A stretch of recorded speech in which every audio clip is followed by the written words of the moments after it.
हमारा नाम काशी दत्त तिवारी, आप अयोध्या। अयोध्या से आए हैं? हाँ, हम आए बनारस से, लेकिन अयोध्या अयोध्या के रहने वाले हैं। तो कब से आप लोग आपकी गाड़ियाँ फंसी हुई कल हैं? हम लोग की गाड़ी गई थी नेपाल भंसार से, फिर वापसी भाग करके हम फिर इंडिया में आए, वहाँ गाड़ी जला रहे थे।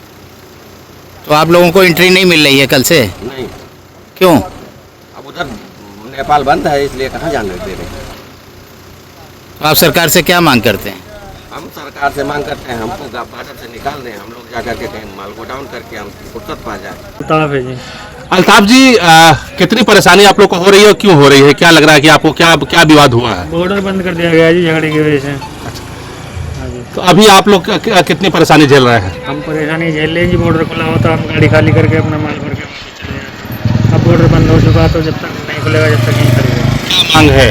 मांग तो बॉर्डर की पता है नहीं जी, इनका क्या है कब नहीं, आप लोग क्या मांग करते हैं? हम तो ये मांग करते हैं बॉर्डर खुल जाए, हमारा माल खाली हो जाए। मैं आपका हमारा दोस्त शर्मा नाम है, अम्बेडकर नगर के रहने वाले हैं सर।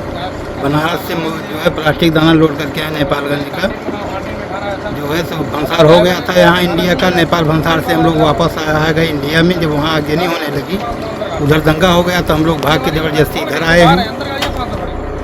अब पार्टी जो है सुगम परिवहन माल लोड किए हैं। अब उनसे कह रहे हैं हम लोग जो है कि अपना माल यहाँ खाली करवा लें, हम लोग नेपाल नहीं जाएंगे, नहीं तो गाड़ी हम लोगों को जला दी जाएगी, हम लोगों को कोई मुआवजा भी नहीं मिलेगा। वहाँ मार पीट रहे हैं ड्राइवरों को।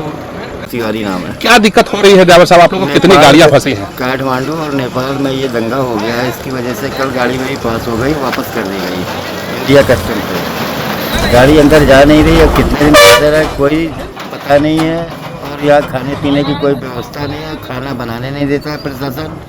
कहता है कैंटीन में खाइए, कैंटीन में खाना दे नहीं पाता है। 120 रुपए की थाली है, जो कि हम लोगों को 200 रुपये खुराकी मिलती, कहाँ से हम लोग क्या करेंगे। तो नेपाल में दंगे की वजह से आप लोगों को ज़्यादा परेशानी हो रही है? जी, या तो गाड़ियाँ हम लोगों की बाहर करके इंडिया गेट के बाहर कर दें, ताकि हम लोग कुछ भी सुबह से निकाल सकते हैं, गोदाम करके गाड़ी खाली कर सकते हैं या वापस ले जा सकते हैं।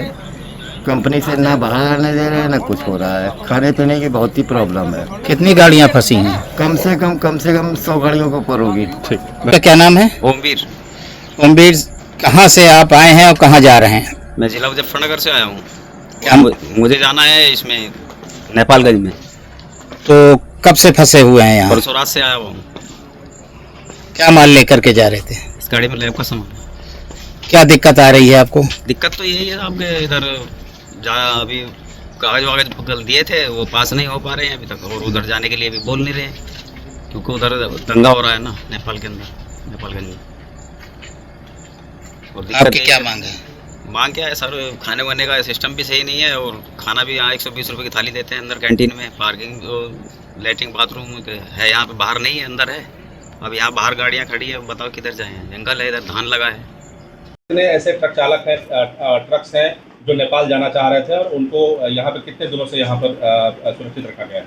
देखिए, लैंड पेट्रोल ऑफ इंडिया जो भारत के गृह मंत्रालय के अंतर्गत आता है, उसमें हमारे चेयरमैन का स्पष्ट आदेश आया था कल के हालात को देखते हुए कि किसी भी कीमत के ऊपर, चाहे भारतीय गाड़ियाँ हों मालवाहक हों, चाहे नेपाली मालवाहक हो, किसी को भी जान माल की सुरक्षा के लिए जो दृष्टिकोण जो आप करना चाहें फ्री हैंड दे रखा था कि आप करें।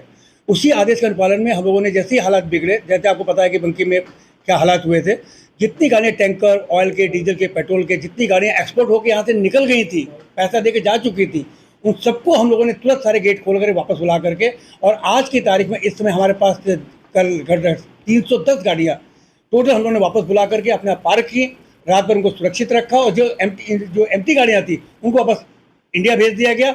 और इस समय हमारा जो ICP नेपाल है टोटल एम्प्टी है, पूरी तरह सारी गाड़ियाँ हमारे इंडिया में सुरक्षित है। सर, नेपाल में भी आपके काउंटर पार्ट के अधिकारी हैं, उनसे क्या आपको अभी ताज़ा जानकारी मिली है, और उसके अनुसार आप अगला क्या रणनीति है? हमारे सुबह तक हमारे यहाँ कोई दिक्कत नहीं थी किसी तरह की, और हमारी जो इंडो नेपाल की बसें थी, 6 बसें यहाँ से नेपाल जो इंडिया से दिल्ली से आई थी नेपाल गई।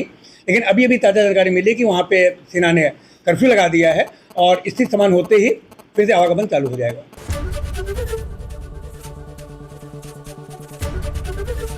ABP गंगा, खबर आपकी, जुबान आपकी।